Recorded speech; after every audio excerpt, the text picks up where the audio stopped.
Прямой эфир, 17 апреля 2023 года. Суд Муратбека Туреген. А мы зум вам говорим.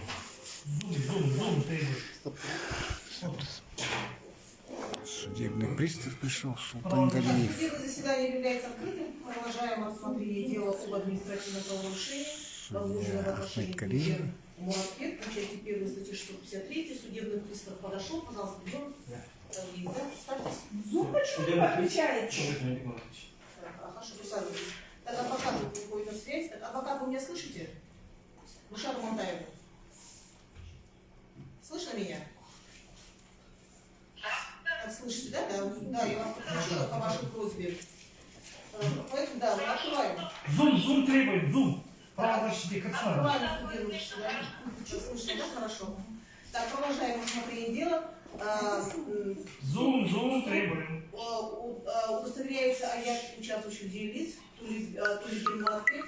Данное себе сообщите суду, где вы работаете. Я вчера зум требую. Зум подключился, правозащитник, нам не дать который хочет участвовать. По поводу Zoom подключения я вам разъясняю.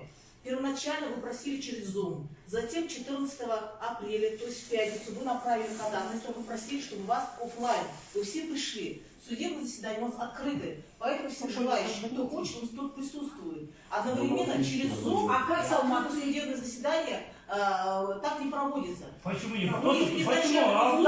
Утром мы Муратбека проводили офлайн, Я по вашему Марат Терезбеков. WhatsApp проводили офлайн. Так, услышали? Так, Нет, не услышали. Туреген Муратбек. Еще раз я вам задаю вопрос. Данное себе сообщите суду, где вы работаете? Я требую зум требую. Зум требую. Люди сидят в ожидании сроки. Суд данным ходатайством отказал, затем потом уже своих возражений, жалоб это распишите. Вы не обосновали? Данные свои сообщите суду, где вы работаете, дату рождения.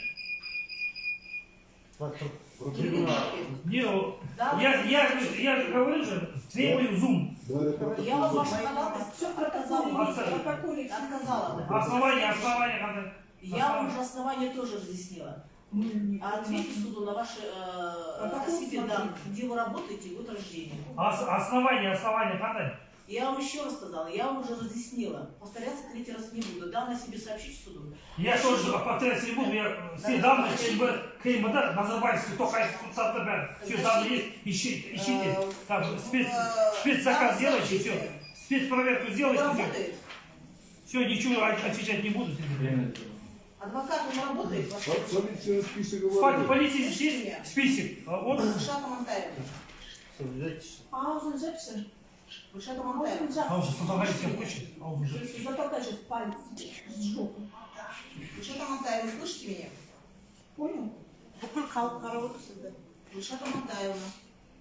Ваши дети будут знать. История пишется. Слышите меня? Сорло.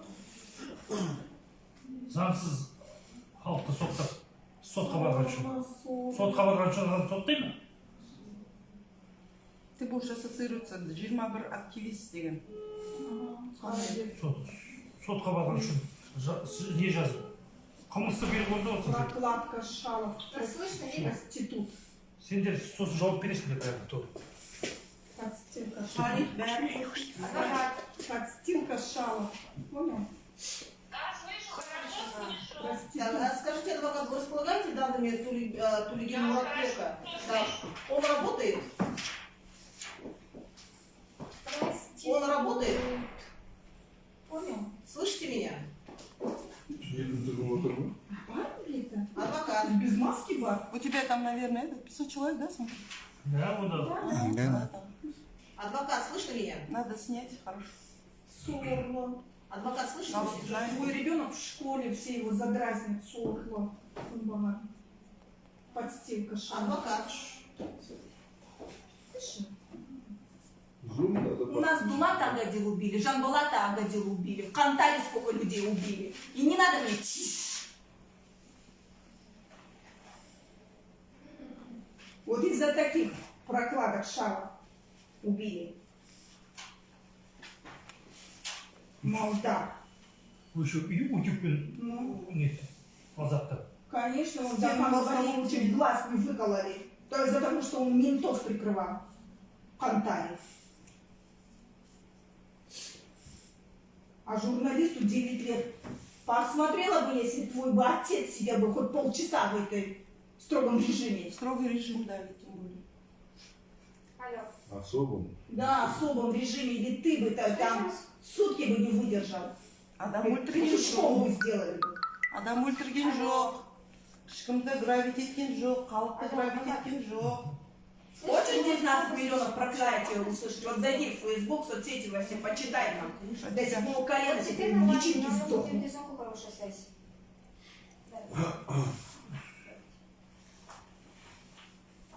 И он сюда нам докладывал, сколько комментариев пишет. Конечно, Ульсен, пусть твой отец Да? несчастный Марат тоже сдохнет.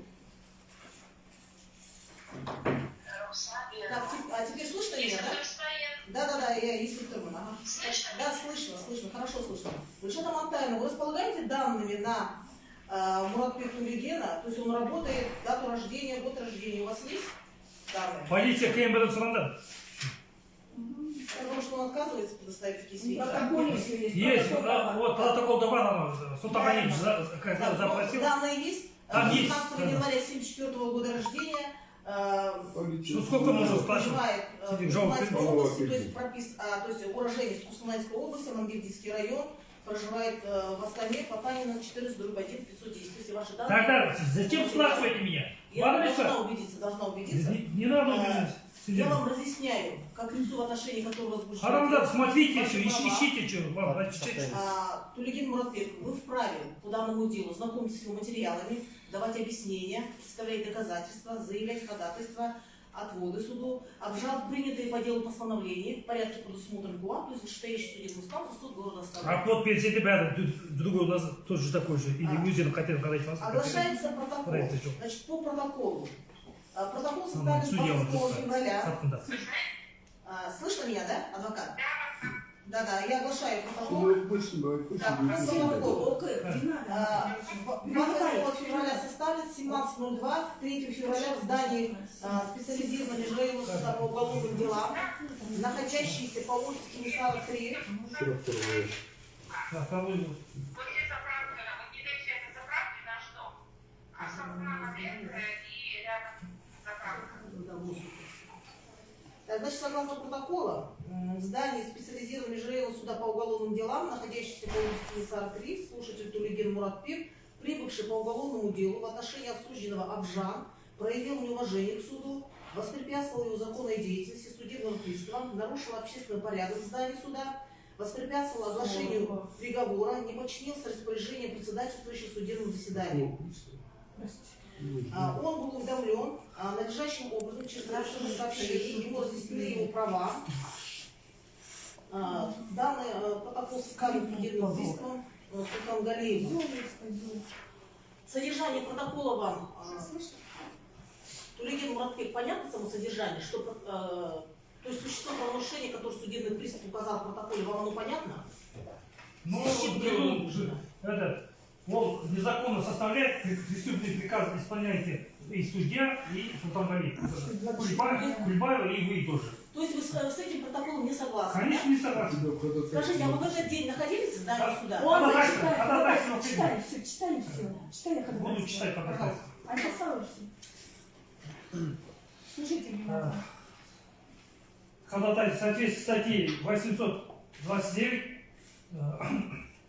КУАП суд при рассмотрении дела об административном правонарушении обязан выяснить, была ли совершена административное правонарушение, виновно ли данное лицо и его совершение подлежит ли она административной ответственности, имеет ли обстоятельства, предусмотренные статьями 741 и 742. Правильно ли составлен протокол о административном правонарушении? Другие протоколы.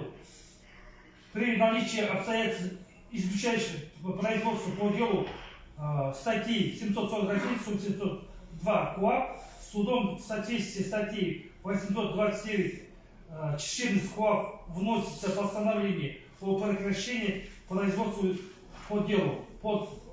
но данные требования норм закона КОАП были судами проигнорированы. В соответствии с статьей 742 КОАП сказано, производство по делу об административном правонарушении может быть прекращено в случае передачи материалами прокурору.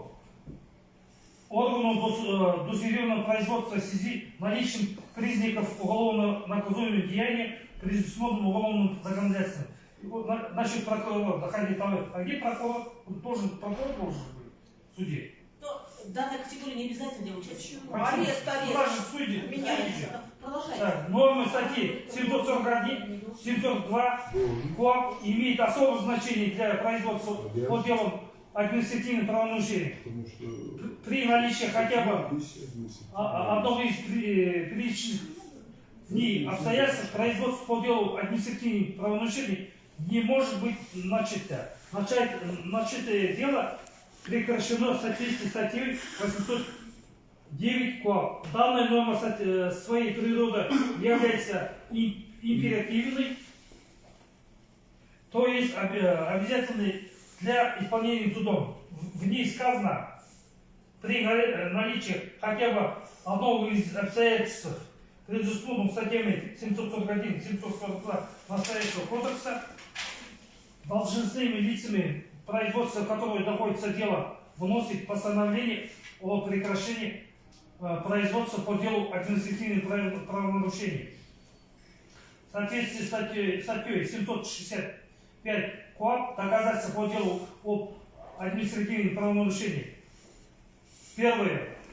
Доказательствами по делу административных правонарушений являются законно полученные фактические данные, на основе которой установлен настоящим кодексом в суде, производство которого находится об административных правонарушениях, устанавливает наличие или отсутствие деяния, содержащего все признаки состава административных правонарушений, совершение или несовершение этого деяния лицом, отношение которого ведется производству по делу административных правонарушений. Виновность либо невиновность данного лица, а также иные обстоятельства, имеющие значение для правильного решения дела. Второе. Фактически данные, указанные в части 1 настоящей статьи, устанавливаются иными лицами, привлекаемыми административной ответственности, показаниями, иными документами, протоколами об административных правонарушениях и протоколами действующих действий, присутствующих в настоящем кодексе.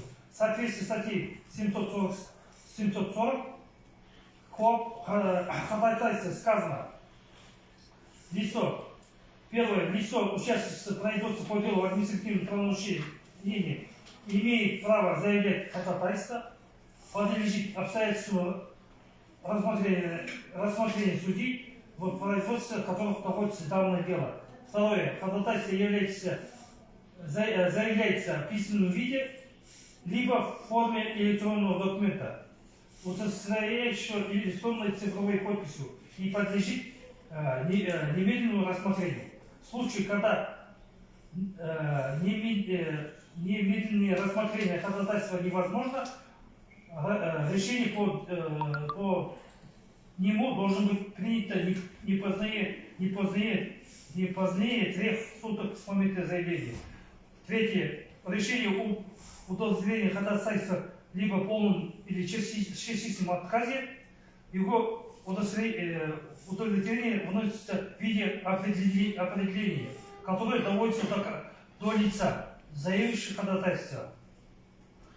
Ходатайство представляет собой просьбу лица, участвующего в производстве дела о административном правонарушении, обращение к суду, производство которого находится данное дело, об осуществлении процессуальных действий или принятие процессуального решения.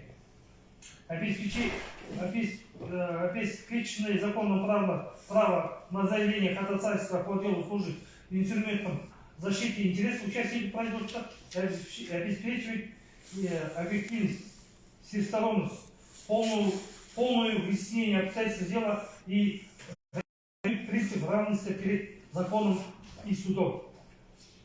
Принцип на судебную защиту. Так, на основании ходатайства существует принятие предметов, документов от лица, являющихся участником производства по делу по административным правонарушениям, по ходатайству участников по ходу рассмотрения дела об неуважении суда и неисполнении исполнения законного требования судебного приступа, каждым из гражданских активистов было заявлено 3 ходатайства, ни одно из них, которое не было рассмотрено судом.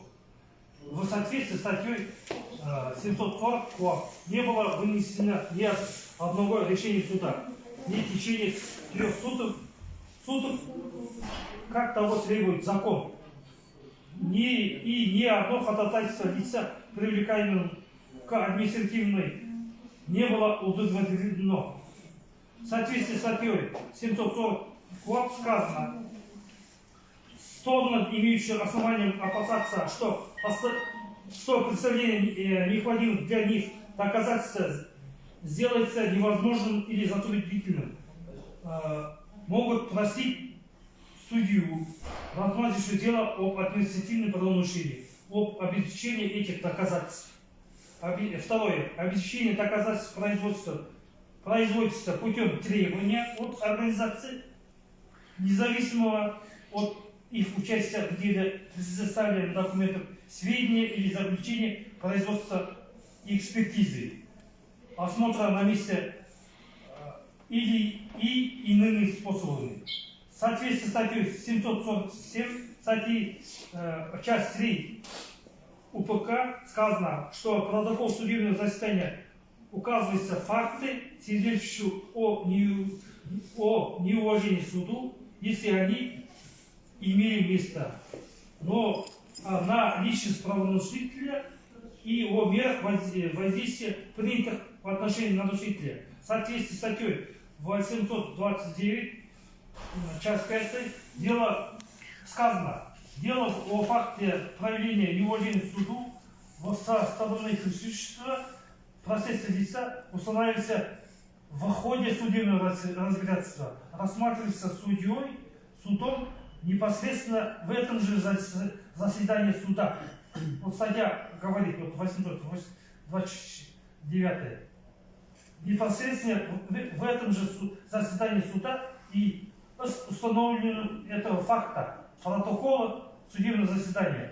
В соответствии с статьей 120 часть 1 РПК сказано о установлении факта проявления неуважения суду в судебном заседании судьи составом суда, ведущим процесс непосредственно судебного заседания, где это нарушение было установлено и является правонарушителем немедленно в судебном заседании. Немедленно жасалды. Вот, Султангалиев. Данный факт фиксируется, Султангалиев вообще не было. Данный факт фиксируется в протоколе судебного заседания. При этом протокол административного правонарушения не составляется. Да. При этом протокол о административном правонарушении не составляется. Таким образом, разряд возникших вопросов необходимых для выяснения судом выходит факт установления совершения административного правонарушения с фиксированными протокольным судебного заседания в соответствии с статьей УПК, ГПК и КОАП. В соответствии со сказанным о содержании статьи 771 КОАП для обеспечения доказательств прошу суд запросить. Первое. Протокол судебного заседания специализированного международного суда основных по уголовным делам от 3 февраля 2023 года председателем судьи Кульбаевой по оглашению переговора отношения Абджана Махамбет в уголовном деле номер 71 98 22 001 111. Кроме того, я заявляю ходатайство в отношении судебного пристава Султангалиева, который прибыл на судебное заседание по привлечению административной ответственности гражданской активистки Оливии Джакуповой, но не предъявил ни одного из затребованных и документов, аксессуаров и самой формы одежды.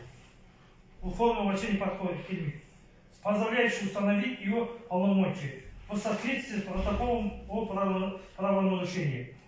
Подписание сопроводительного письма на фирменном бланке специализированного международного суда города Астаны по уголовным делам и его отправление председателю специализированного международного суда города Астаны по административным правонарушениям Ахмедхалиеву Б.Н.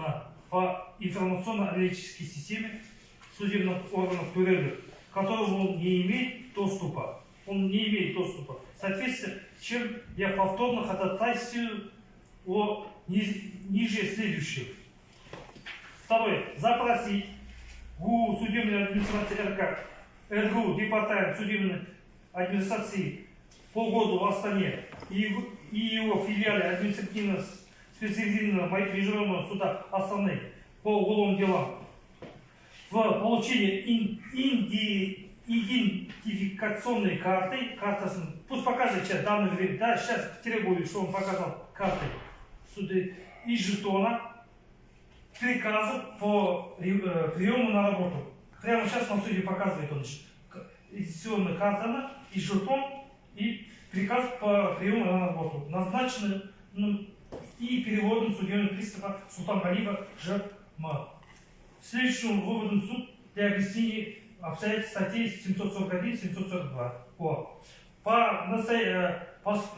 Поскольку в соответствии с требованиями статьи 746 УПК, статьи 684, часть 3 КоАП на основании статьи 807, часть 5 КоАП, статьи 829-10, части 4-5 КоАП важен факт установления неуважения к суду в протоколе судебного заседания и протокол об административном правонарушении.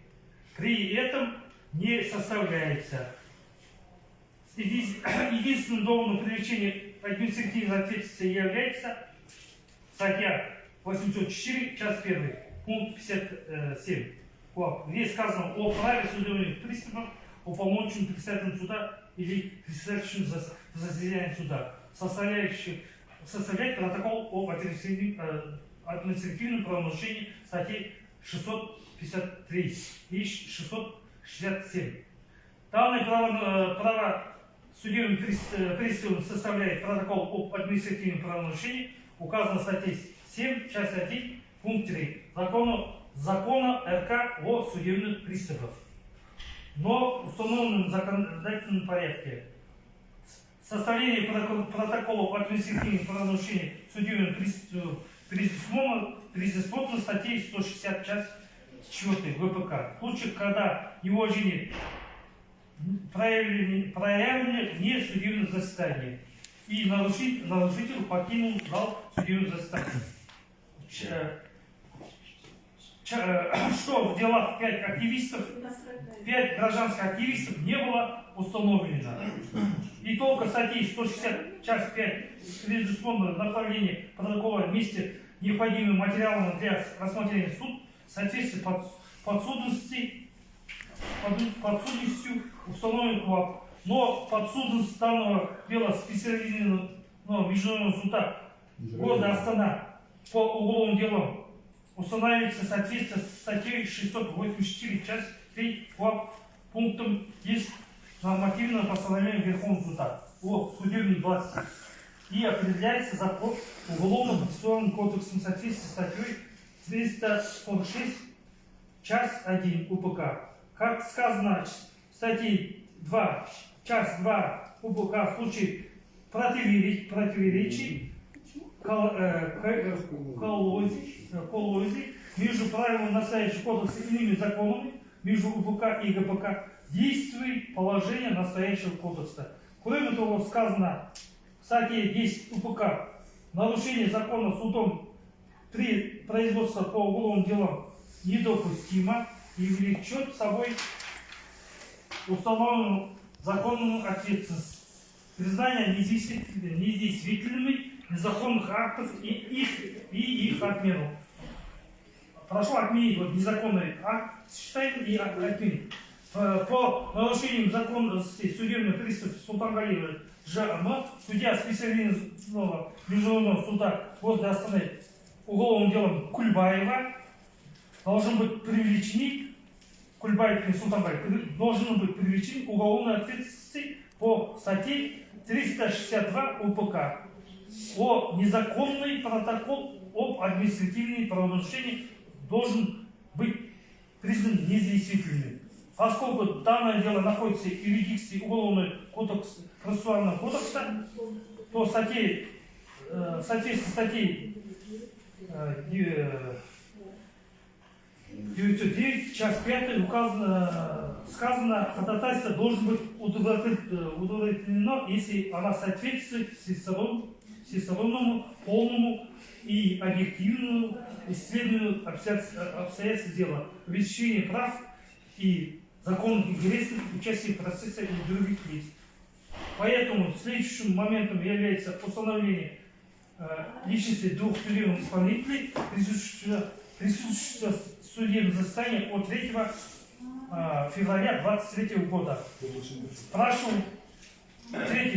запросить ГУ, департамент судебной администрации города Астана и его филиале административного специализированного международного суда Астаны по уголовным делам в получение идентификационной карты, жетона, личной явки судебного заседания пристава Расмагамбетова БМ. Требуем, пусть Кельсин Расмагамбетов тоже, присутствующий в судебном заседании 3 февраля 2023 года для выяснения обстоятельств по статье 741 КОАП. Второе заявление.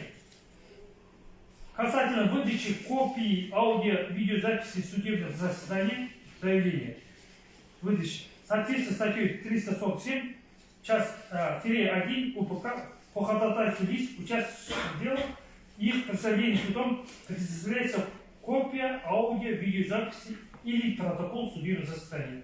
В соответствии с моими правами прошу выдать копии аудио-видеозаписи всех судебных заседаний. Это заявление. И второе ходатайство. Производство судей специализированного международного суда города Астаны по административным делам находится дело по уважению неуважения суду невыполнения законных требований судебного пристава Султангалиева ЖМ по отношению к Эмирбеку Марма. Отношение Муратбека Толигина. Соответственно, в настоящем по рассмотрению дела по существу прошу ознакомить меня с материалом данного дела. Вот я прочитал, я хотел просто со своей словами сказать, что прошу вот это ходатайство Расмагамбетов, вот это судебный пристав. Вот такой. Вот это Расмагамбетов, Да, вот это сказал, вот это Расмагамбетов. Сейчас никак не поймем. Два Расмагамбетова, что ли? Вот это кто вообще? Вообще, вот это, почему мы не знаем это? Я вообще удивляюсь. Фамилию, почему не представляется? Вот данное время Султангалиев пусть представится, пусть покажет это. Удостоверение личия, служебное удостоверение. Я требую, что он показал. Сейчас, да, прямо в суде требую. И жетон, и еще плюс удостоверение личности свое, гражданской. Вот действительно он или другой. И доверенность. Вот. То есть, Ильгиз Муратбек, если так обобщить, вами сказано, вы не согласны с тем, что вы считаете, что это не подсудность нашего суда, то есть дело не должно было здесь рассматриваться, оно должен был судья, который рассмотрел уголовное дело, в рамках уголовного дела, если посчитал, что ваши действия имеются признаки правонарушения, там рассмотреть. Да, тоже. По закону написано. Там же должен составляться протокол на месте, а не через месяц. Не по уголовному. Не составляется уголовное дело, не... Представляете, что они должны были привлечь к ответственности, то есть уголовную. Да. Да. И и на судебного пристава, который возбудил дело. Вас какие именно, в каком плане? Что вы сомневаетесь, что он там работает? Данное лицо? А почему не показывать тогда? 20 А вот, февраля не было. Вы сомневаетесь? Ну хорошо, давайте вам зададим. Это вы уволили Хорошо. за это. Представьте, Конечно, Бексуган уважает. Виктория она сказала, вот она выходит, он уволили. За то, что он не составил протокол. Если составили протокол, Кушай, кушай, Мурат, Муратбек, Муратбек, кушай. Отдыхай, фотография. Вот он, судебный пристав. Так, представьтесь. Так, у вас с собой есть? Вы удостоверение служебное взяли? Не надо заказать. Взяли с собой? Засудили. Взяли с собой? Муратбек, Взяли с собой? Муратбек. Приказ есть, да? Почему? Как вы получили? Так, присаживайтесь. Удостоверение показывает. Так, присаживайтесь. Мы получили документы, именно приказ о назначении. Присаживайтесь. Не нарушайте. Я требую. Значит, суд получил. В рамках подготовки к рассмотрению данного дела суд запросил именно о назначении его на должность. Значит, согласно приказу, так он сейчас, получается, переведен. Вы с какого суда переведены? Саракинск. Присаживайтесь. Пусть он вперед, я хочу его Иначе вас удалю из зала. Это решается и моя судьба в том числе, обещаю. Я вас удалю из зала судебного Ну и заседания, что? предупреждаю. Ну и что? Нет, почему он смотреть не надо? Вот, пусть покажет это. Пусть покажет. Служебную. Так не вам покажет, Нет. суду покажет. Судью, ну, почему меня Он судишь? на первом суде. Меня судишь же. Тут меня судите же. Пусть покажет, кто. Возьмите, суду покажите, суду. Не мне. Есть, да? Все, удостоверение, служебное удостоверение покажет. Служебное. Служебное удостоверение покажет. Как? И дискому номер покажет. Вот, судебный пристав есть, например. Он пока, например, есть. А у него нет. Мы вот судебный пристав знаем, что они пока, Влада показал. Он показал, например, мы попросили, он показал. Любой, даже любой служебный государственный орган, любой человек, даже простой сотрудник, он имеет сразу на работу, КГД, служебное удостоверение имеет. Без этого не запустить его. Женебек Маратович, поясните, вы составили протокол в отношении этого дела? Так, вы переведены из Саракинского суда. А на какой период перейдет? Здесь приказ есть, мы это получили, но я хочу от вас услышать. С какого времени вы, когда вы переведены? Какой период? Ну, примерно, эти приказы есть в каком месяце? Месяц скажите? Февраль. Так, февраль месяц переведены. Я отвечу на этот вопрос, гражданин. Да, да. Почему в это время не было составлено? Потому что в это время пристав уголовного суда был откомандирован в городской суд. Там, Город основной находился. там были приставы других судов, но они не были прикомандированы и они не могли дать данные на этого гражданина. И поэтому судья отправил запрос в УВД Саракинского района и прокурору о выяснении личности, уточнении. И то через 20 дней пришел ответ. И потом, когда пришел ответ, 28 февраля уже мы составили, будучи Да. там в этом суде, прикомандировкой, составили протокол. Да? Скажите, что послужило поводом для возбуждения дела в отношении Тулиген? Вы по этой видеозаписи увидели, где вы увидели, что он тоже, то есть там находил, нарушил порядок в суде? Хорошо. Где вы это увидели? Есть аудиофиксация, где он прямо... Покажите. Покажи. Файл, мне Да. нужно файл посекундно. Сейчас покажу. Что вы не, вот, он вообще не показал удостоверение. Я вот требую это незаконно судить, потому что нарушается мои права. Это заказ, политический заказ Назарбаева, Токаева, исполняете присутствие приказ. Сидите, будете отвечать по закону. Когда смените власть, реально будете отвечать. Вот это судебный пристав, и вы будете отвечать по закону. Так, смотрим видеозапись. Вот там покажите. Покажите судебный пристав. Ну покажи, пусть покажет. Удостоверение, дай его. Где Тулиген Муратбек там находится? На весь экран. Конечно, где это? Ну я, ты что?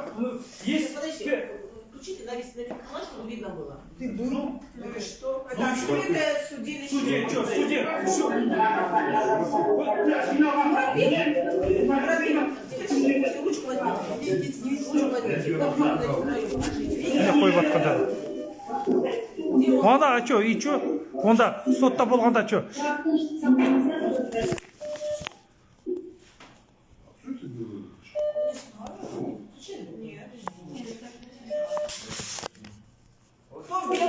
И чё? Всё, не болған. Ну и чё? Сотта болған-то. Где? Что-то я нарушил, что-то сломал или что? Подожди. До конца, да. Посмотрим.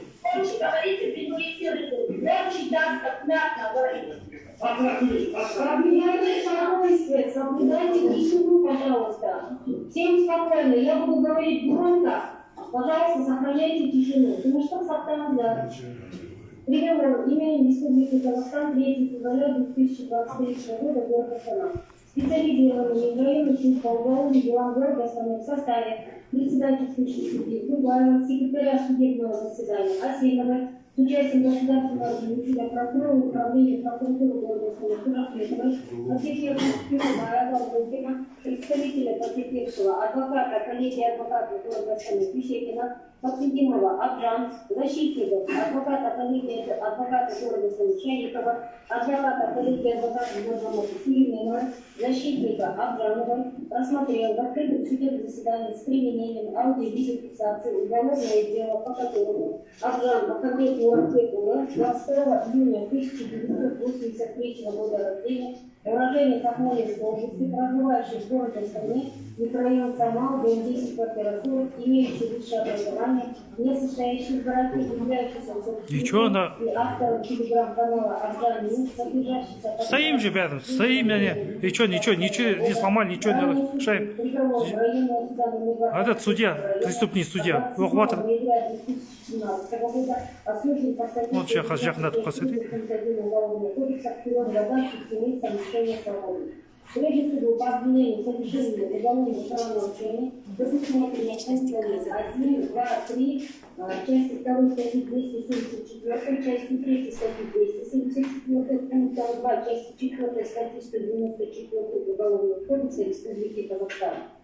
Руководствуясь требованием статьи 387, 398, 401, 402, 406 Уголовно-процессуального кодекса Республики Казахстан суд приговорил Абжану Махамбета Муратбекова признать виновным в совершении уголовных правонарушений, предусмотренных в части 3 статьи 274, пунктом 2 части 4 статьи 194 Уголовного кодекса Республики Казахстан и назначить ему наказание. По части 3 статьи 274 Уголовного кодекса 2 года лишения свободы, по пункту 2 части 4 статьи 194 Уголовного кодекса 9 лет лишения свободы.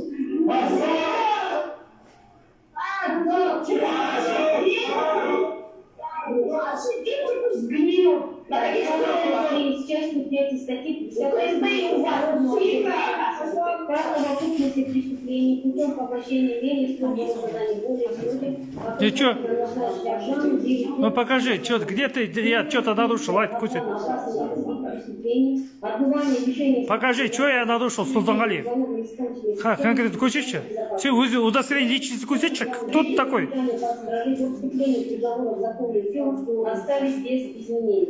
Срок отбывания наказания исчисляется с момента вступления приговора в готовность. Голоса как можно Время содержания под стражей с 3 июля 2022 года до вступления приговора в законную... Стоим же, нормально, стоим, и что? Султангалиев. Ну, какой стоим же? Подождите, до конца посмотрим, потом дойдем. Тенге в доход государства. Взыскать с Абжана фонд компенсации потерпевшим в размере 50 Взыскать с Абжана фонд компенсации потерпевшим принудительный платеж в размере единичных расчетных показателей в сумме 91 890 Ничего там. Доказательства накопителя микро-CD с результатами НСД с учетными номерами 144/22, 145/22, 146/22, 147/22, 148/22, 149/22 от 3 июля 2022 года, DVD-диски с результатами НСД в количестве одной штуки, 2 DVD-диска с результатами камер наружного и внутреннего наблюдения торгового центра «Самал», распечатанные фотографии переписки Абжан и Цубаева на 92 листах, фотографии переписки Абжан с одним мессенджере WhatsApp, скриншоты публикации, размещенные на канале Абжан в социальной сети Telegram, анализ статьи Абжан опубликованных на Telegram-канале Абжан на 12 листах, приложены к ним документы. Документы, представленные адвокатом, могут в интересе опасных находящихся в деле, хранить материалов дела. Служебное удостоверение, заявленное журналиста, банковная повязка, желтого цвета, банковская карта, банковская карта, человека в жизни,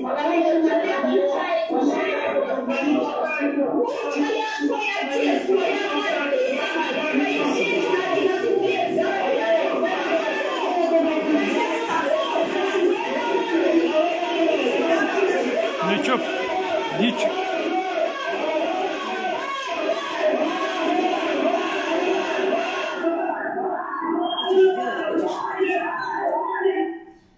Где ты там сфотографировал? Где ты видишь? Неме. Ты сам где? Следующий запись. И чё? Ты там Өзі- есть где-нибудь, Султангареев? Папку убери. Сен өзің болмасаң қалай нетесің? Өзің сотта болғысың ғой, Сұлтанғалиев. Өзің болып, өзің протокол толығысың. Орлов. Сен удостоверение личности требуй, өзің кім екеніңді. Служебное удостоверение требуй. Сен көрсету керексің. Человека на 9 лет садят, это папкой прикрывается. Это не за что. Заңсыз халықты соттаватсыздар. Ну и чё? Мынау апкеда Назарбаев Тоқаевтың жендеттері түсірген нелер шығар. Біздің, можете Сұлтанғалиев біздің Фейсбукта қарауға. Менің личный страницам бар, Мұратбек Төлеген. Содан қарабайсың ба?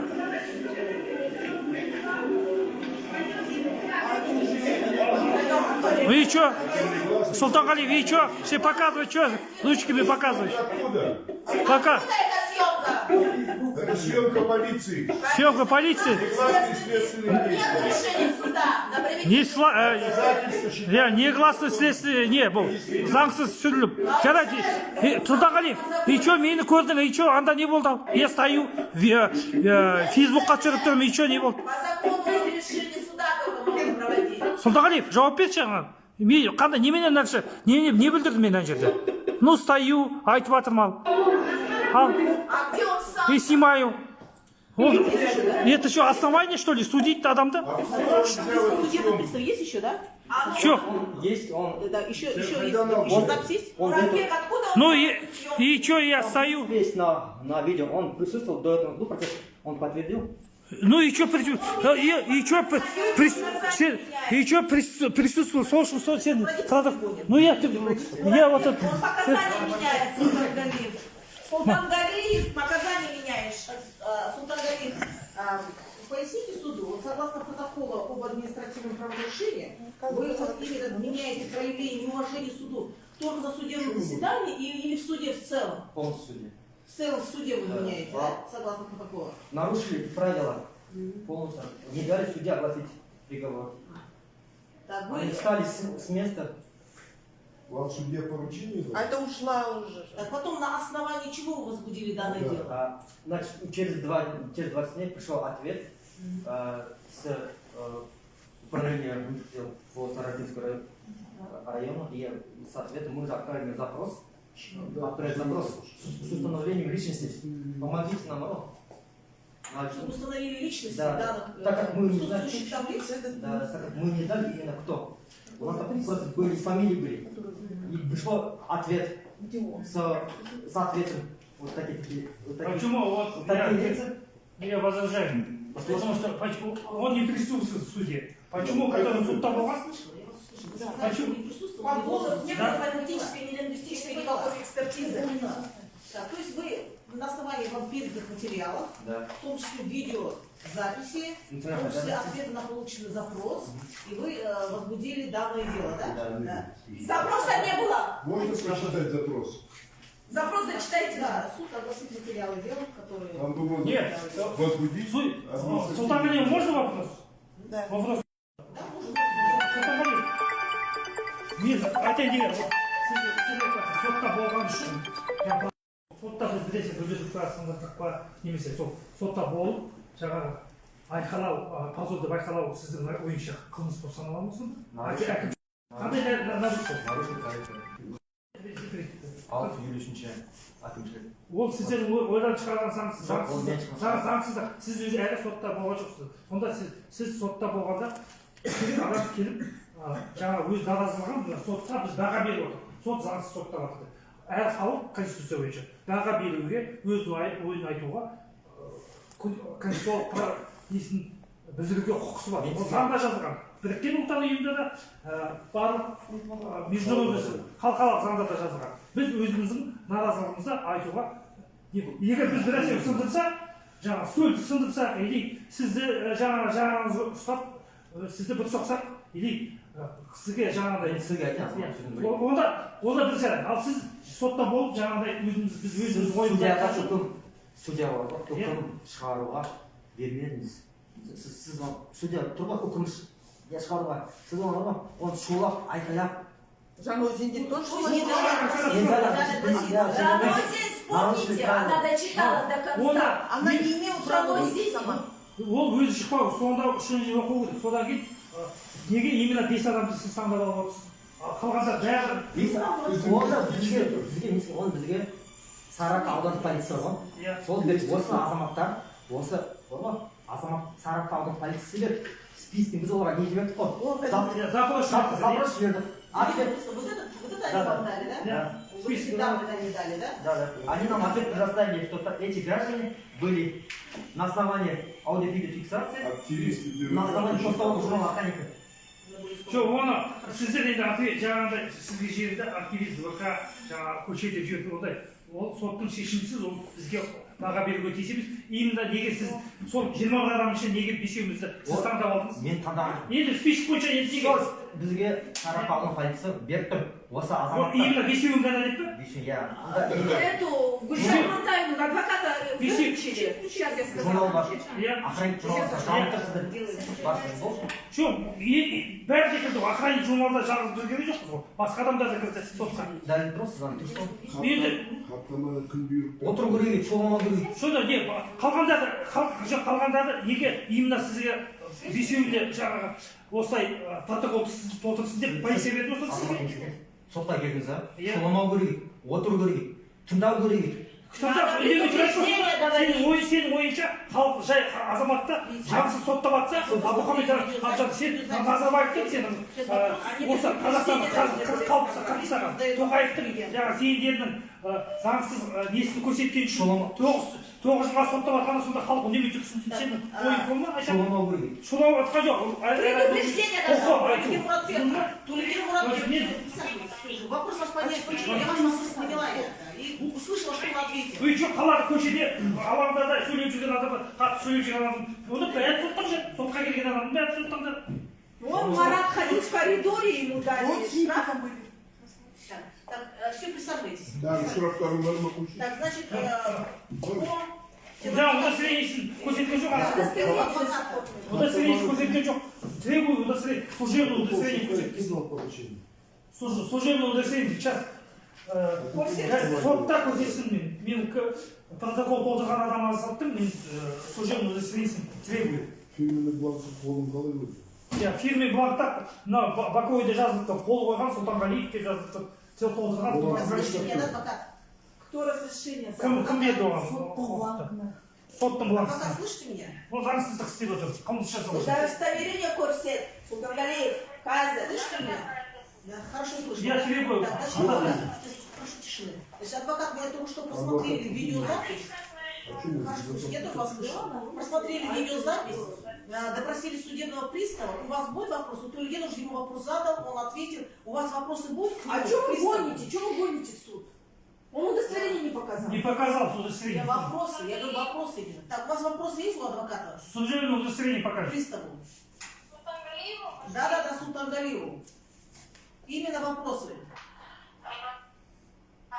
Султангалиев, скажите, пожалуйста, вот вы говорите, что вас командировали и так далее. Но как выяснилось, там 3 пристава. Вообще, зачем целый букет приставов в СМУСе? Вот когда вы работали в ваш период, сколько приставов работало в СМУСе?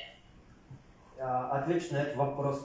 В момент процесса приговора гражданина Абжан были дополнительно приглашены судьи, были приглашены судебные приставы из этого здания, потому что они не знали, что будет много людей. То есть дополнительно привлечены. Да, они не были прикомандированы, они были приставы, судебных приставов с других судов. Судебный пристав уголовного суда, он был откомандирован в тот день в горсуд, городской суд. То есть вас на тот момент не было, вы потом пришли, вам передали материалы для решения. Пока вы слышали, да? То есть на момент, когда событие это произошло, его не было, но потом он был как прикомандирован в этот суд, и его передали в производство материалы, и по уже материалам он впоследствии возбудил дело, составил протокол. Слышали? Скажите сразу, что уже приказ есть. Сообщила. Просто этот тебя подставляют, подставляют. Завтра тебя будет на Кто вам поручил данное дело? Да, председательство судья клуба. Председательствующий судья. Почему протокол не было? Каким образом такое поручение было? На основании вот, аудиовидеофиксации, на основании акта. В общем, она передала акт, аудио-видеофиксацию и по поручению, то есть это было устное распоряжение было или письменное было? Это было, да, устное было. Устное распоряжение. По устному распоряжению возбуждено было данное дело. Моя наверное. Скажите, пожалуйста, судья Прибаева когда вам дала распоряжение и передала эти материалы? Когда она передала? В момент моей первой командировки. То есть, когда это первое, а когда это было? В каком месяце? Скажем, в феврале. В феврале. То есть вот протокол составили 28 февраля. Султангали. 28 февраля вы составили протокол. Она за сколько дней до этого дала? Там, за какой-то период вы там делали какую-то работу проводили или сразу возбудили дело? Мы были приглашены туда в качестве присяжного. Я был туда откомандирован для присяжного заседателя, для отбора. В качестве, Да, фальсификация. в качестве присяжного заседателя. То есть вам, на тот момент вам как работнику, как судебному приставу, в этом суде, в котором вы находились, вам передали эти материалы, да? Да, так как не было никаких своих судов, их суд был там был занят на закрытом деле, не было. А зачем вы помогаете это? Нет, вопросы я ему задаю. Вы ему даете Наводящий вопрос, что чтобы правильно отвечал. В каком плане? Есть на вопрос, поставленный вопрос, чтобы он отвечал, а не на другие вопросы. Так, то есть вы на тот момент были прикомандированы, правильно? Он должен это составить. Спасибо. Так, пожалуйста, пока еще есть вопросы? Султангалиев я требую служебного заседания. Сейчас прямо судья. А что, трудно что ли? Служебного заседания. Какого числа она дала поручение? Число скажите, да. Номер покажите. Минуточку. Какого числа, адвокат задал вопрос, какого числа дали поручение? Судья дала поручение. Да, не помню. В тот же день, когда отправил уведомление гражданам. Ты должен Уведомление о выучить чем? уже. О вызове их в суд для ознакомления с протоколом. То есть в тот же день, когда вы отправили уведомление им о явке в суд для ознакомления с протоколом, в этот же день вам судья дала поручение. Да. Услышали, адвокат?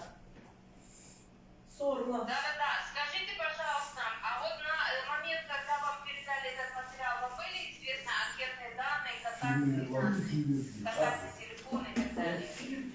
Пришел ответ. Пришел наполовину ответ. Нет, когда дали поручение, вот видеозапись и акт передал судья, распорядился составить протокол. Что передали? Вот вам что передали? Акт передали, видеозапись передали или Что еще передали? Кроме акта, видеозапись, что еще передали? Хорошо. Судья передала акт, видеозапись и инициалы, фамилии этих граждан. Фамилии этих граждан? Да, фамилии. А вот эти вот данные, которые вот там вот именно где проживают, вот, с фотографиями, когда вам переданы? Когда я отправил уведомление всем гражданам, у нас данных не было. И когда вместо них пришла адвокат, я у адвоката спрашивал, ознакомьте меня, пожалуйста, дайте на анкетные данные. Адвокат сказал, я данных не знаю, знаю фамилии и инициалы. Нам стоит обращаться в УВД Сарапинского района. То есть вы обратились в УВД Сарапинского района? Вот это то, что вы сейчас в материал приложили, в виде таблиц, там фотографии, тут анкетные данные, галочки, там, плюсики. Так вы слышали, адвокат, да? Адвокат. Адвокат, слышите? Сабаева следит, чтобы она не вылетала. Скажите, пожалуйста, вам в том числе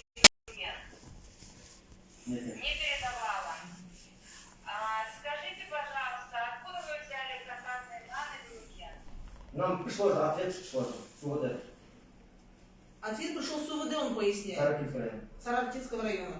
Так вы же говорите, вы потом уже запросили у вас адвоката села, хотя не обязана была, но она не предоставила. Вам никаких анкет СУВД ответ на тот момент у вас не было. Откуда у вас контактные данные Тулиген? У нас просто были и фамилии, и инициалы, и номера удостоверения, все, которые были записаны у постового охранника. А полностью информации не было. Нас не записывал никто. Нургалиев, у тебя не было 3 февраля? Есть журнал. Да? Да, что ты говоришь? Он говорит, данному охраннику взяли именно А что ты из-под папки вылезаешь? Шляешься? Как? удостоверение личности номер, да? Да, там. Номер У удостоверения постового личности. охранника я И потом вы уже по вот этим данным запросили управление полиции запросили. Да. По вот этим данным, которые у вас у охранника, Да, Ира. зафиксировали. Не было там, нас не записывали тогда 33 февраля. Понял? Если у тебя склероз, это не значит, что у нас склероз. Адвокат, по его пояснению, он говорит, что вот эти вот данные уже более... Нас не записывали в шаг. Он уже сам запросил. Покажи журнал. Я только дала данные, которые... Журнал где? Регистрация. То, что у охранника зафиксировано. А дальше... Где копия журнала регистрации? Султангалиев. Тут покажешь. Тихо. Тут покажешь, чем? Тихо. Тут репортер. Потому что мы помним. Тогда адвокат, слышите меня? Адвокат. Копии можно, опять журнал. Адвокат. Ой, КНБщики, дайте рядом Адвокат. Я требую свое удостоверение, сейчас, потом сотта сұрақ қояйын Султанғалиевке. Мен болдым ба сізді шақырғанда, болған жоқпын. Соны айтыңызшы. Идентификационная карта, қайда идентификационная Қасына адвокат карта? боласың, қасына сіз келдіңіз ғой? Енді жаңа не айтып, сіз келген жоқ, неткен жоқ деп, ешқандай данныйлар берген жоқ, ешқандай. Сіз жерген жоқсыз ғой, мен сен сұрадым. Бересіз, сіз үшін мен сен шындығын айтайын. Сізге ана айтасың, кто? Тілме қойсын. Мен сізге айтайын. Сіз келіңіз, қасында бір азамат көп, мен есімім жоқ. И адвокат көп. Мен адвокаттың сұрадым. Маған бере қойса, данныйларын. Сіз үшін маған удостоверениелеріңіз есіңізде ма? Бар фото түсіріп алдым бар ғой. Полностью не болған жоқ. Мен сіздің сұрадым, адвокаттан сұрадым бар ғой. Сіз қай тұрасыз? Маған айтып бересіз. Сол енді законопослушный человек сіздің айтқан жаңасы есімісінде мен келдім. Удостоверение сұрадым, сізге бердім, көрсеттім, бәрін бердім. Сіздің талабыңызды, жаңа соттың талабын бәрін орындадым. Енді сіз неге айтып жатсыз, енді жаңа данныйлар берген жоқ деп жаңа. Енді айтып жатсыз ғой, данныйлар. Берген жоқ па, алған жоқ па? Вопрос адвоката, минутку. Судья Кульбаева не передавала. Судья Кульбаева никакие анкетные данные не передавала. То есть я пришла, тоже не предоставила. Вам неизвестны анкетные данные. Как вы установили лицо и как вы определили, что вот именно вот изображение этого лица, он является именно Тулиген, а не Хасымбек? При составлении протокола, как вы определили? Вы же не установили личность. Вам не дали анкетные данные, по фотографии вы лицо не видели. Каким образом вы установили его личность? Есть аудиофиксация, в которой мы убедились, что это он, есть журнал постового охранника. Так аудиофиксация. Журнала не было бы. Журналға жалған жоқ, охранник, я точно помню. Я же Вы каким образом установили, что именно в тот день к вам пришел Тулиген? В тот день пришел. То есть через, как вы до этого поясняли, через, получается, журнал, который через охрану проходит, там номер удостоверения личности, потом вы по этому номеру фамилии запросили управление полиции, и они уже вам эту таблицу предоставили, где там фамилия его, данные, где прописан и лицо, фотоизображение. То есть таким образом вы установили? Да, и потом я сравнил на видео. Вы сами сравнили, да? Хорошо. Так вы слышали, адвокат? Я требую служебное удостоверение, потом журнал этого охранника, который мы, если Слышали, да? фирменный благ канал. Если на КПП предоставили, все были анкетные данные, то почему вы, вот, я не знаю, во всех протоколах сразу анкетные данные не указывали? Ну, у Тулигена Журнал мы не расписывали. вообще никаких анкетных данных. Он врет. Анкетные данные пишутся со слов, я не могу там что-то и придумать. Я спросил, где он же анкетные данные, вот у этого гражданина, он мне не представил. ищите сами. У адвоката все. Анкетные данные я пишу со слов. То есть вы анкетные данные пишете со слов, поскольку он вам не пояснил, вы написали то, что... Да, то, что он сказал, я же не могу придумать. Нет, ну вот смотрите, здесь указали место жительства, Акмольская область, Зеленоградский район, поселок Уткель. Откуда вы эти данные взяли? Да, я... как есть, он мне сказал, со слов все записал. Все условия записали? Да. Так, безработный тоже все условия записали? Да. А номер удостоверения личности вы взяли, это вот уже с охраной, Да, получается, да. внизу взяли, когда не проходили? Как мне сказали, я все записал с их слов. Все, почему вы тут удостоверение давал как-то я крайне. Надо половину тоже надо. Там сидит. Сол, Идентификационная енді карта. удостоверение, журнал көрсетіңіз маған. Адвокат, услышали, да? Журналда жаңағы. Фотомонтажная идентификационная карта нужна. Да. Пожалуйста, следующий вопрос. Адвокат, есть у вас? Адвокат, услышали меня? Адвокат, есть еще вопрос? Удостоверение, я ходатайствую или требую, чтобы служебное удостоверение показал. Скажите, пожалуйста, вот в статье 28 КоАП необходимо... Да, слушай. Да, я слышу вас хорошо. Ну, я хорошо вас слышу. Необходимо установить, вменяемое лицо или нет. Вот как вы установили его вменяемость?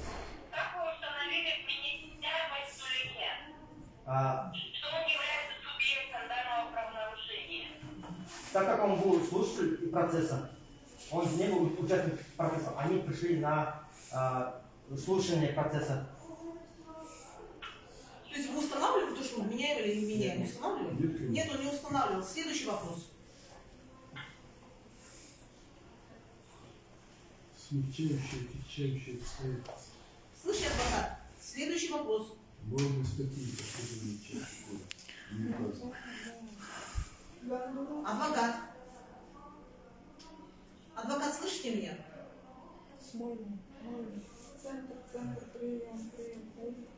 Ваша честь. Да, слышу я.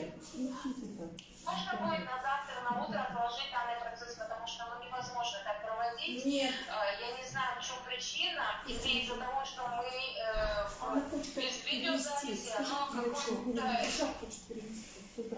Нет, но вы знаете, уже так бесконечно откладывать мы не можем. Я вас хорошо слышу. Давайте переподключимся. Вот сейчас вот переподключимся. Вот Zoom есть для этого, а не WhatsApp. мы в первой половине провести. Нет, Гульшат, нет. Нет, Гульшат. Мурабек Жахкели. Нет. Почему Мурабека не спрашиваете? Он что, вообще какой или это? Не участник процесса. Гульшат, не наглейте, Гульшат, не наглейте. Они не желают, они говорят сегодня, да, не желают. Потому что это желание Мурабека. Так, адвокат, у вас есть еще вопросы? Но я думаю, что у судьи вопросы все задали. Я вас слышу хорошо. Адвокат, я вас прекрасно слышу.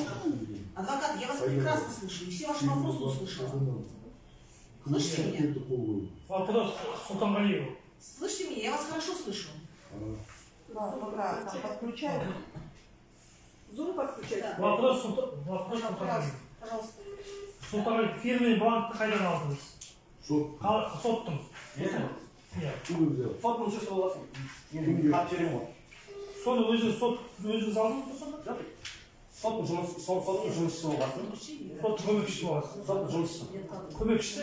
Жұмысшы боласыз, сізге де сіз қол қойып, заң бойынша сіздің қол қойудың бәрі дұрыс болып саналады. Ал заң бойынша бізге заң бойынша ол нақты жазған сізге.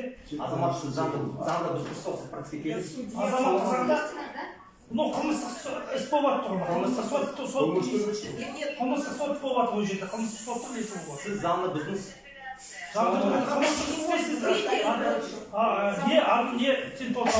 Все, завершил случай, осталось немного. Ну, действительно, еще приказ, когда готовы уже. Можно выступить мне? Да, можно. Сейчас, минуточку, давайте адвоката послушаем. фирменный Адвокат, пожалуйста, вы же знаем, мы же все материалы вам отправляли. Вы видео посмотрели, да? Видео посмотрели. Пожалуйста, я вас слушаю, да. Слушаю вас. Ваша честь, ну, для привлечения к административной ответственности, во-первых, нужно, чтобы были все, все признаки состава административного правонарушения, в силу статьи 2. Однако, объект, субъект, объективная, субъективная сторона. Это обязательно. То есть без этого, если процессуальное нарушение, это да. Но самое главное, нужно выяснить, виновен ли данное лицо или не виновен. Подлежит ли данное лицо административной ответственности или не подлежит. А как же можем мы судить коллегиум, если мы на сегодняшний день суд не вправе, хочу обратить внимание, самостоятельно проверять, собирать какие-то доказательства без ходатайств сторон. В противном случае это будет лоббирование интересов одной из сторон. То есть суд, в отличие от административных судов в порядке АППК, на него не возложена обязанность дорабатывать, дозировать работу судебных приставов. Но однако в материалах дела, переданные суду, нету доказательств того, что в силу статьи 28 коллегиум является вменяемой, что вот его можно привлекать по данной статье, что он не состоит на учете, не сидит на вообще не болеет ни на каких учетах, что у него нет инвалидности. Но этого всего Султангалиев он не выяснил. Соответственно, у меня большие сомнения, подлежит ли данное лицо привлечению к административной ответственности. А в силу статьи 10 Кодекса административного правонарушения все сомнения должны толковаться в пользу коллегиум. Далее, это касательно субъекта. Я ставлю под сомнение, коллегиум подлежит или не подлежит, то есть является ли он вменяемым или нет. Далее, следующее у меня сомнение в наличии вообще объективной стороны. Касательно видеозаписи неизвестного происхождения, то данная видеозапись неизвестно когда и каким образом получена. От того, что, извините, это судебного заседания, там вообще непонятно, какой процесс, что к чему и вообще зачем. Вот. И более того, на данной видеозаписи, второй, которая сделана, я не знаю, на какое техническое устройство, там нету ни даты, ни времени, и вообще, никакой надписи, ничего. Как понять, кто и когда, каким образом, на какое устройство его производил. Вот. И, соответственно, то есть, касательно объективной стороны, в чем, единственное основание, которое Султангалиев, Рысманбетов, я не знаю, его не допрашивали, ссылаются, и вообще на которое суды, все судьи данного суда ссылаются, это видеозапись и протокол. Но касательно протокола, там фабула дела вообще не расписана, и поэтому говорить о том, что данный протокол является доказательством вины, нет, она не является доказательством, поскольку там в фабуле дела не расписано конкретно, каких действиях, бездействий коллегиум имеются признаки состава административного правонарушения. Просто сказать, что вот он нарушил порядок, не повиновался требованиям председательствующего, этого недостаточно. Необходимо расписать конкретные действия, что вот коллегиум во столько-то, во столько-то минут, там-то, там-то. И просто в суде находился, надо конкретно указывать, в каком кабинете, может быть, он в туалете в это время находился, вот, или в столовой. То есть, находясь в таком-то кабинете, просто суд, то есть, какие конкретные действия совершал, либо же наоборот, каким образом он бездействовал и тем самым не подчинился требованиям председательствующего. О каких требованиях председательствующего может идти речь, если конкретно коллегиум абсолютно никаких требований, никакого замечания, абсолютно ничего не было. Вот. До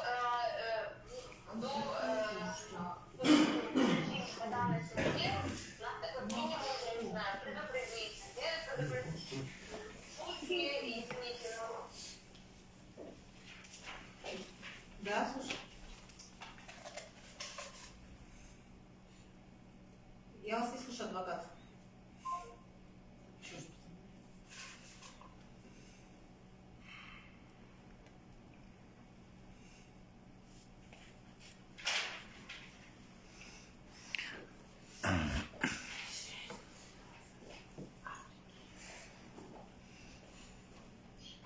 Да-да-да, остановились на вот то, что никаких замечаний свой адрес не получала от председательствующего. Я же звоню не по WhatsApp, и давно тут не нужно. Почему включается микрофон? Это вот нам звонили, может, поэтому, да, Вот звонили. зум надо установить. Так, идем дальше. Ага.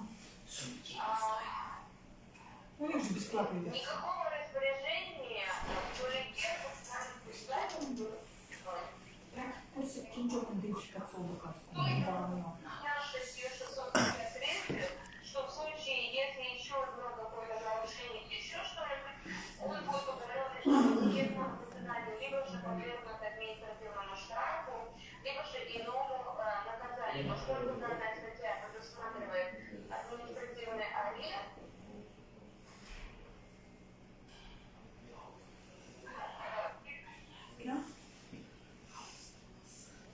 вообще, надо было установить наличие и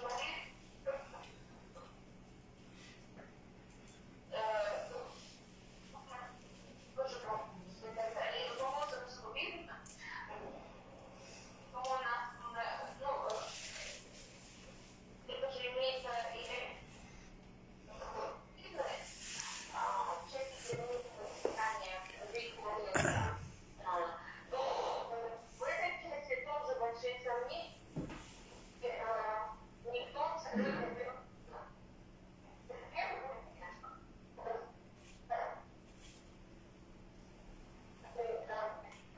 игнорирует. Несмотря на то, что все судьи и готовы выносить решение. Так, касательно для того, чтобы привлекать ваши судебные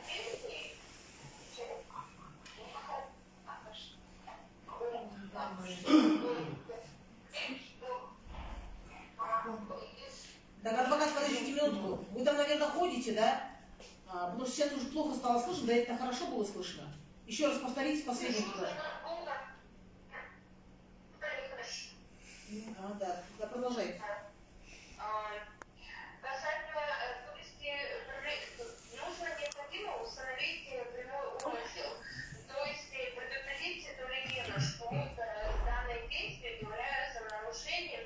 Если он не прекратит, то он будет получить по 653. И если после этого предупреждения, зная, что его действия являются противоправным, за которое предусмотрен административный арест, вплоть до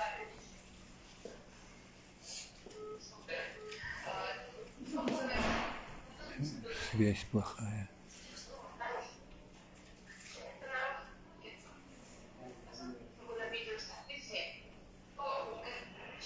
Связь несет. нарушений. Я не вижу, что коллеги каким-то образом, согласно видеозаписи, нет фиксации, что именно коллеги помешал каким-то образом,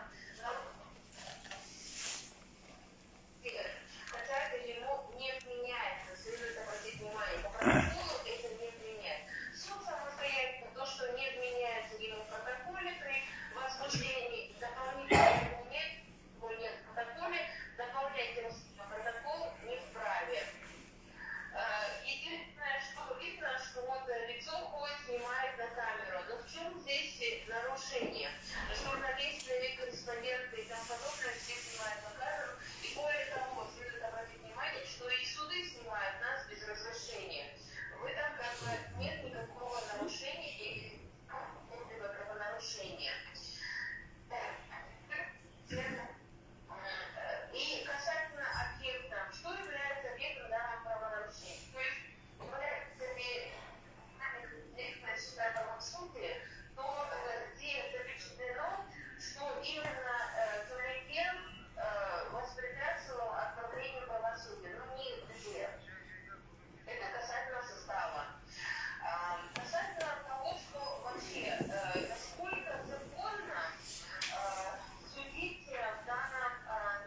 мошенник суд.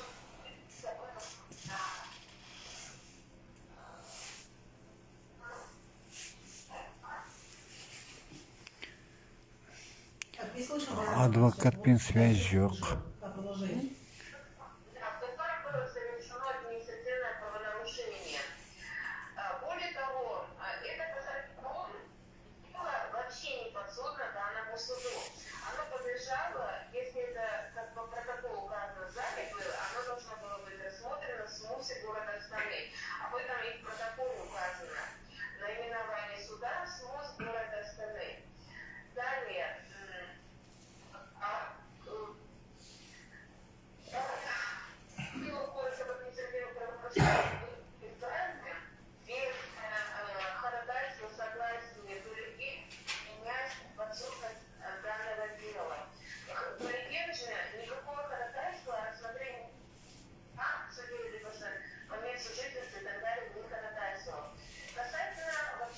Составления возбуждения данного дела уполномоченным лицом. Султангалиев, извините, вообще не уполномочен был составлять данный протокол.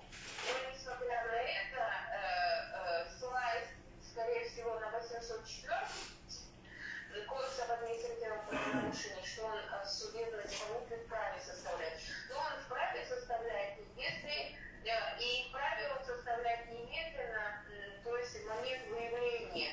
Однако Султангалиев, будучи судебным приставом Сарыкинского районного суда города Астаны по гражданским делам назначено, его никто не назначал СМУС города Астаны.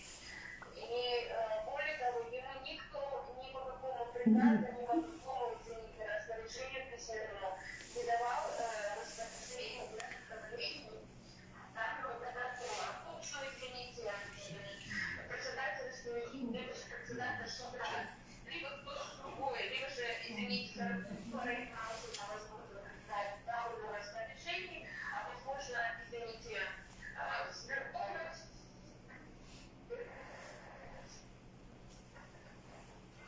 Каких-то доказательств материалов дела нет. И насколько он уполномочен для структуры, никто не давал распоряжений. Он не является структурой, и более того, он не был на тот момент, не выявлял, не устанавливал абсолютно ничего. Ему просто дали под составить на каких-то протоколах. И, соответственно, он в силу статьи 803 и 804 и 806 Кодекс об административном правонарушении, где указано, что протокол составляет немедленно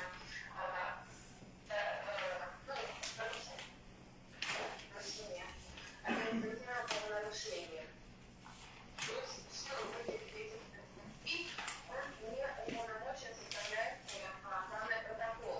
Касательно, понятно, то есть копии, опять-таки, которые мы ставим на сомнение, то есть этих приказов, то согласно приказу его назначили Сарыкинским. Какого-либо назначения его, извините, в качестве судебного пристава СМУС города Астаны нету. В части приказов на государственном языке без переводов, то там указано, что он откомандирован в связи с служебной необходимостью. Но какая служебная необходимость? Не указано. И если такой наблюдатель он замечал, судебного пристава, как выяснилось, что зачем, какая была надобность, извините, четвертого идти судебного пристава назначать, если на тот день, 3 февраля, в здании СМУСа находились аж целых 3 судебных пристава. Я не знаю, это что за роскошь такая. И при этом ни один судебный пристав не исполнил свои должностные обязанности.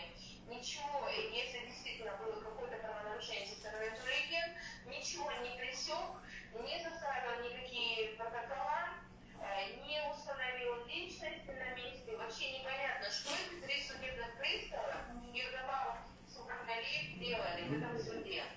Поскольку, согласно, опять-таки, приказу командирования, там не указано, что он замещает якобы отсутствующего судебного пристава. Может быть, там кроме свой пристав еще и пятый был, тоже такое сомнение, поскольку ни Султан Галиев, ни суд этот вопрос не устанавливали, нам ничего это не предоставили, ни суд, ни Султан Галиев.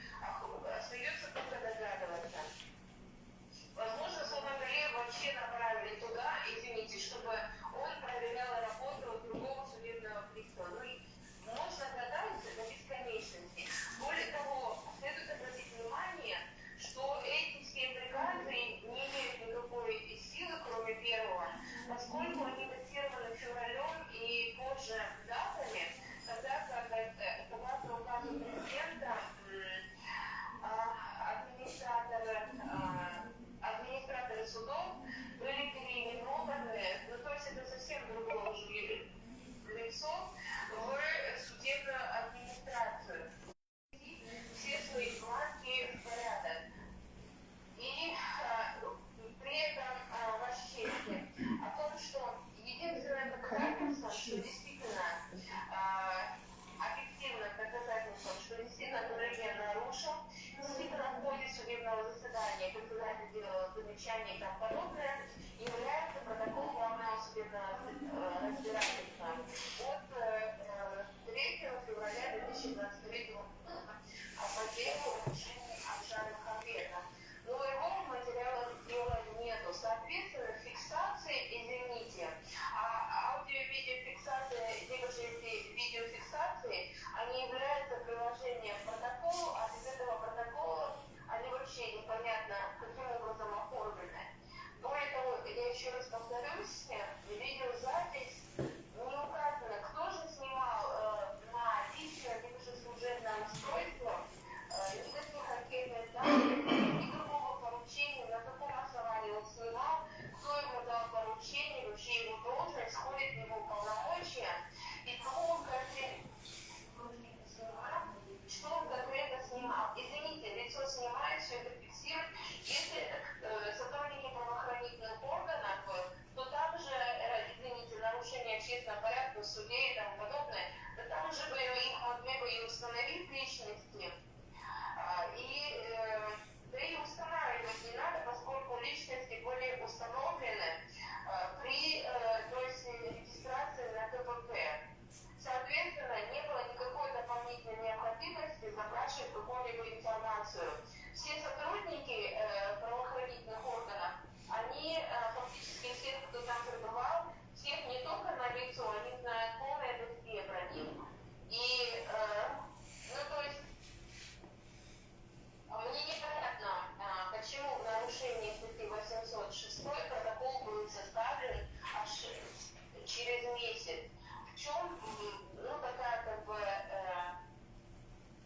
с чем связана эта бюрократия?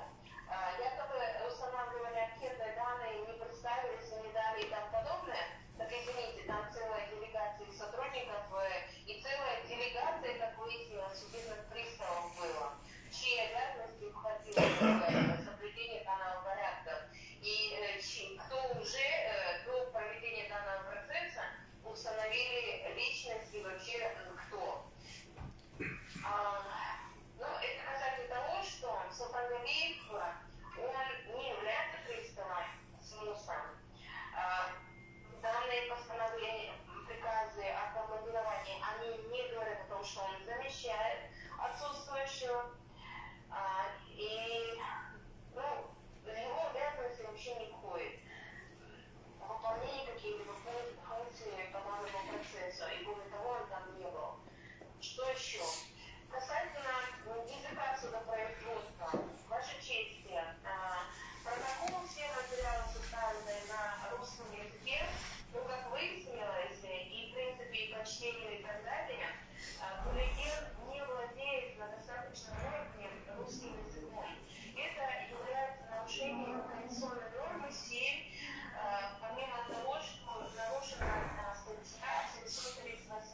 обеспечено в полной мере право на судебную защиту, ну и вообще на защиту. О какой может идти речь в присутствии самого Тюргена или адвоката без ознакомления со всеми материалами дела до направления суда? Это является грубым нарушением права на защиту, а тем более судебная защита, поскольку его судят.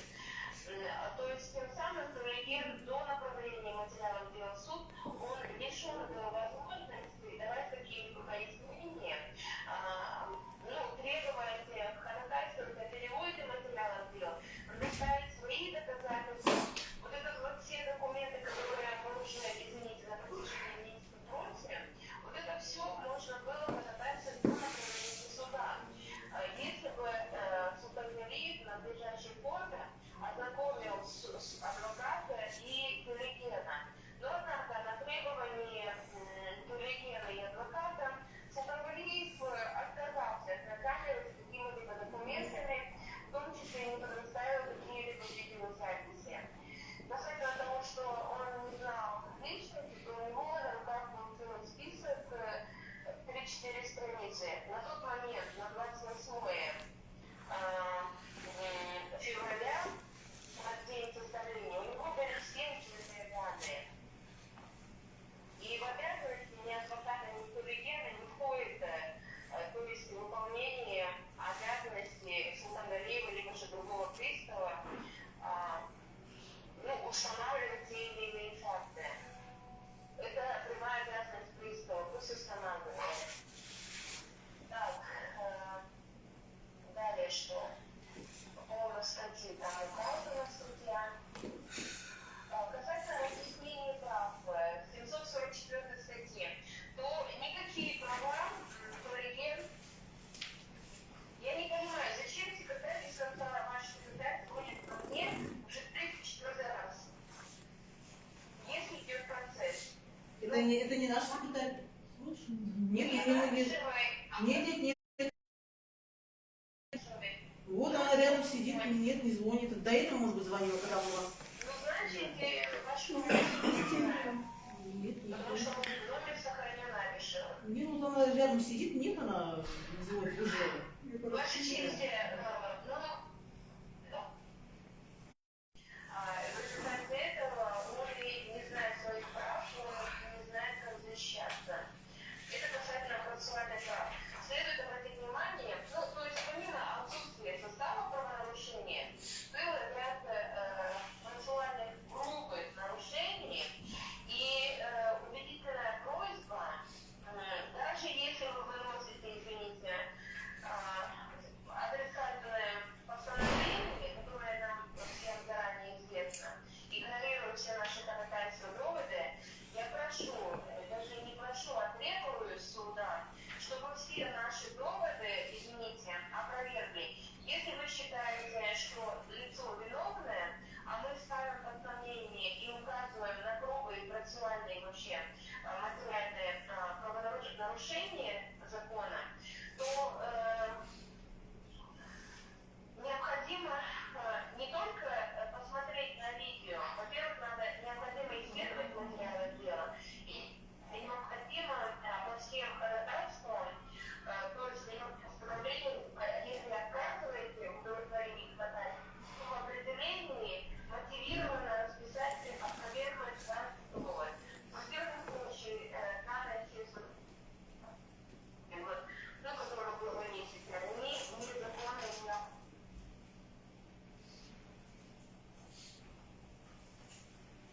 не Слышно меня, да? Так, я вас не слышу.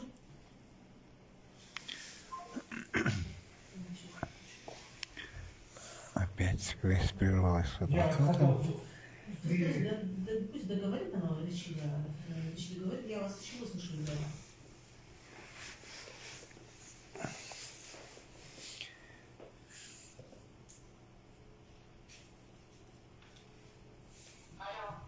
Да, прервалась, да, продолжайте. Вам, по-моему, как бронхитом поступает, да? Ну, сейчас нет, до этого тоже нет. Это вот от вас прервалось, не было. До этого где-то полчаса назад было. Да. Потому что звонит Авишева без конца. Нет, это значит у вас сохранился другого судьи, наверное. Вы, наверное, ее как мой сохранили. Нет, она вот рядом сидит, она не звонит вам. Не звонит. Так, да, продолжайте, продолжайте. Ну, продолжение хотелось сказать, что в силу статьи 23, 829, прима 1, 829, прима 10, статьи, это кодекс об административных правонарушениях. И самое главное, руководствуясь статьей 10 КоАП, руководствуясь статьей 12 по 14 77 Конституции, руководствуясь статьей 2, 14 и 26 Международного пакта о политических правах, я прошу данное дело в отношении Туликен прекратить, производство по данному делу прекратить за отсутствием состава административного правонарушения. Ну, не нужно коллегиально принимать. Реабилитировать его и разъяснить право на реабилитацию, вынести частное постановление в отношении Султангалиева и тех остальных приставов, которые присутствовали и непонятно чем занимались. Я не понимаю, зачем там 4 судебных пристава. И вынести отдельное представление в отношении вообще по данному делу. Почему такая сменяемость приставов и вообще куда делся пристав этого суда? Почему 4 пристава ничего не предприняли? Да, хорошо, спасибо. Так, ну и связи не выходите, тут еще я хочу напомнить участвующим девицам, что законодательство не предусматривает такой стадии, как прения, но я вот сначала адвокат выступил, вы можете сейчас тоже выступить. Да? Я требую ходатайствую біріншіден жаңағы кімді Султангалиевтің требую служебное удостоверение, настоятельно требую сосын ол айтады устный распоряжение жаңағы устный бұйрық берді Кульбаева. Да, пусть Кульбаева келсін, пусть скажет, действительно Кульбаева Султангалиевке не берді ма? Берген жоқ па, пусть Кульбаева требую. Кульбаева сотқа келсін, судьяны. Сосын жаңағы судебный приставты требую. Смағамбетов тоже соттың приставына келсін. Потом еще требую, что өзім қазақ тілінде соттың жалғасқан, өзіміз ана тілде жалғасқан требую. Өйткені мен орыстың тілінде язык оккупантов, который Украинаға шабуыл жасап, халқын қырғызға. Язык оккупанттардың язык тілінде сөйлегім деген дейді. Сөйлемейді, и қазақтардың бәрі Ну, весь процесс прошел на русском языке. Что, не требуем? Нет, казахша не требуем. Вы сами изначально, когда вам права ваши разъяснила, вы не заявляли ходатайство. Почему именно? В своем возражении вы зачитали на русском языке. То есть вы хотите, чтобы постановление, если выйдет сюда, оно было переведено на государственный язык? Я требую, чтобы я баста, наверное, казах тілінде болсын. Казах тілінде. Мы же завершаем. На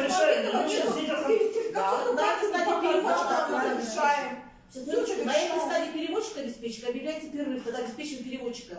Я требую вот когда Исмамбекті требовал сұрқа, сосын ходатайство и Кульбаев. Перерыв. Кульбаев. Центр приема отчет, надо это, чтобы вам центр, ваши приказы же готовы. Вот мне. Судья, жаңағы судья Кульбаева келсін, осындай приказ берді ме, бермеді ме, айтсын.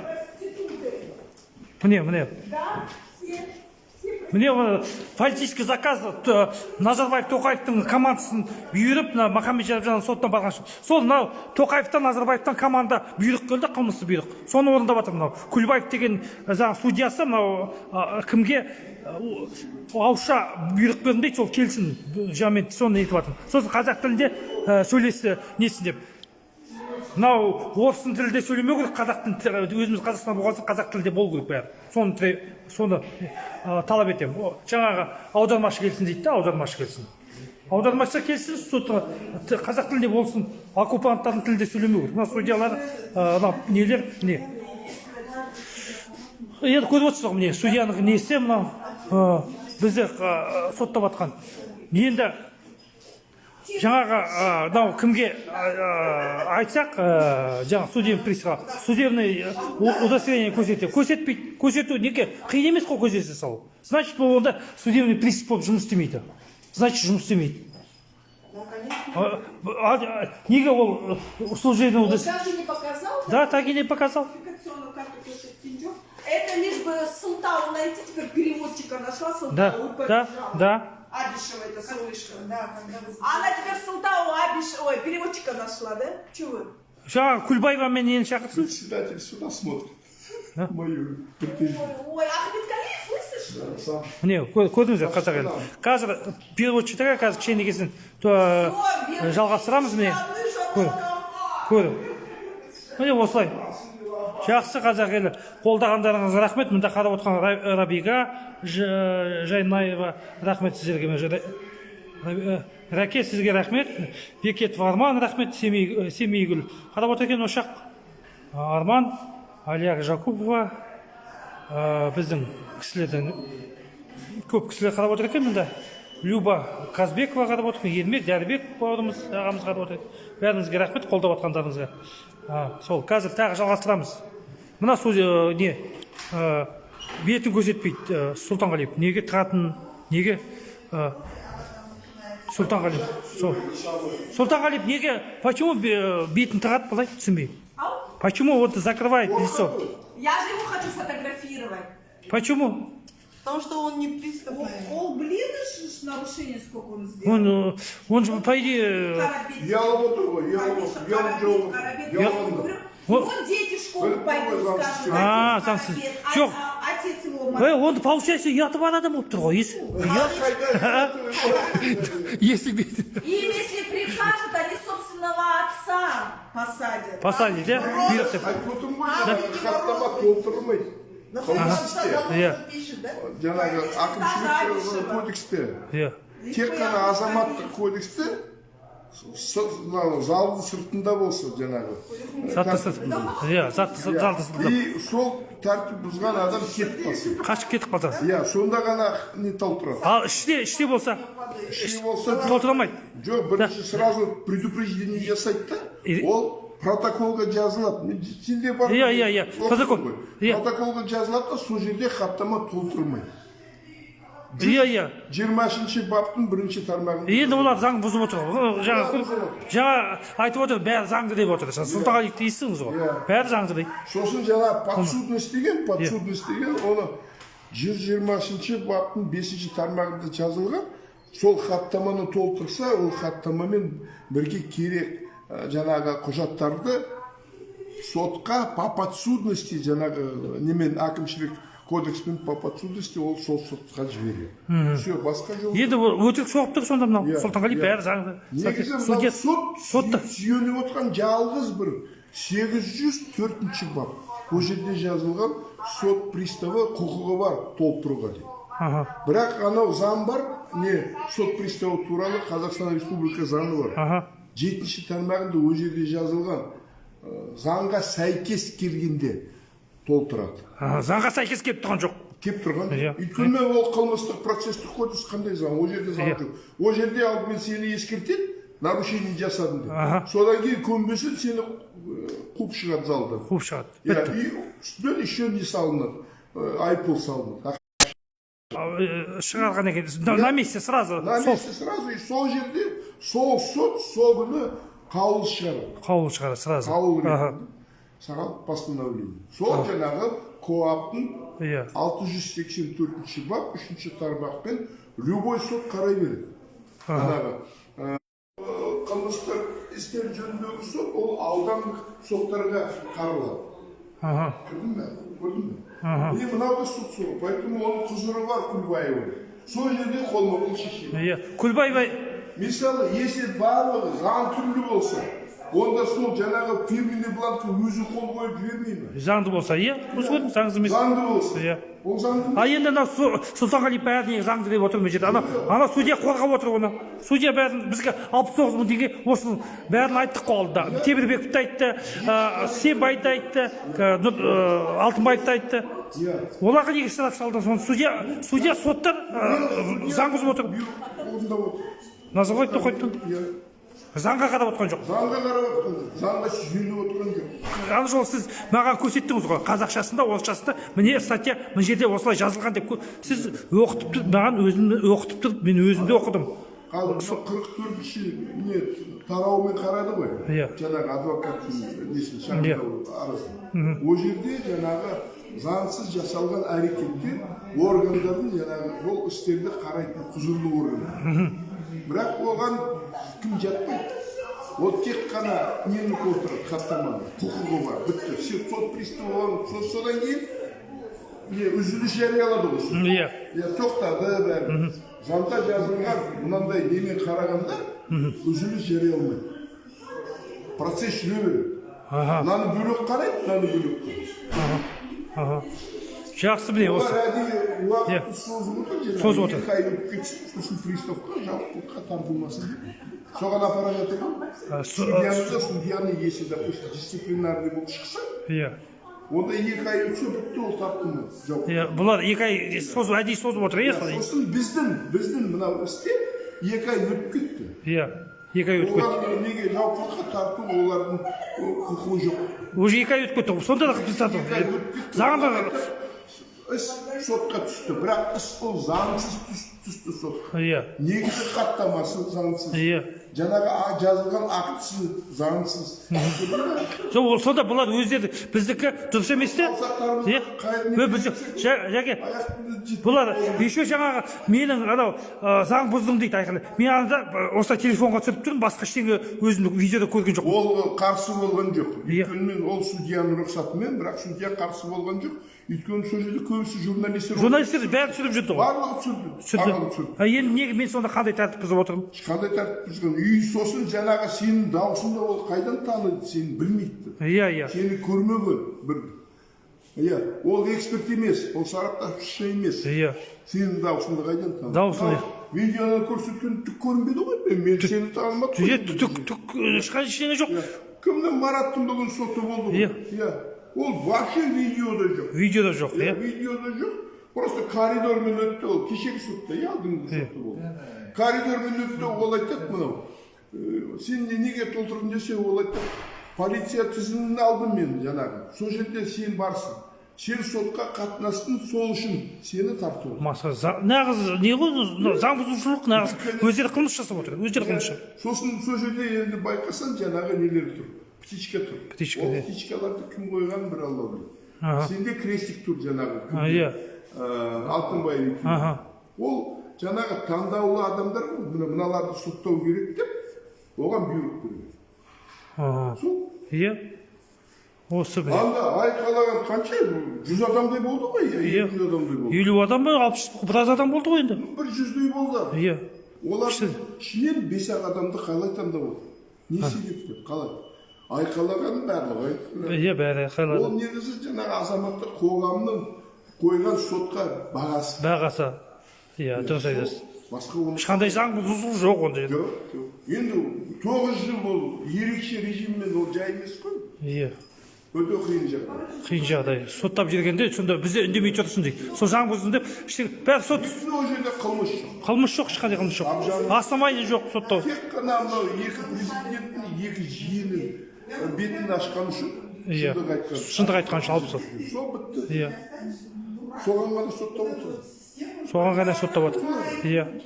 69 деген штраф салып отыр енді бізге. 69, кімге Асқар Сымбайдың вообще птичкада жоқ, неде жоқ, крестиге жоқ. Оныға неме қалай соттап отқан мен түсінбедім. 21 адам. 21 негізі толық 21 адам ішінде. 21 адамның ішінде именно 5-еуіңді таңдап алып. Оны полиция Көше партияның белсенділері деп солай жазды. Активистер. Оны да бір жағынан ол сот шешімімен ешкім сотталған жоқ. ДВК ретінде ол экстремистің не ғой? Экстремистің тізіміне енгізіп отыр.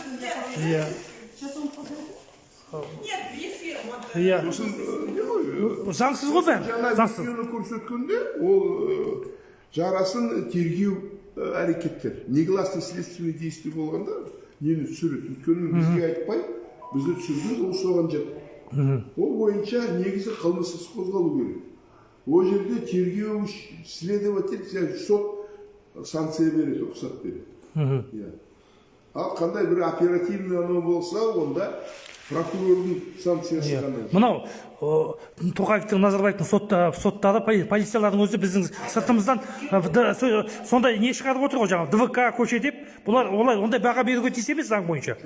Адамның кінәсі тек қана заң күшіне енгізілген соттың шешімімен дәлелденеді.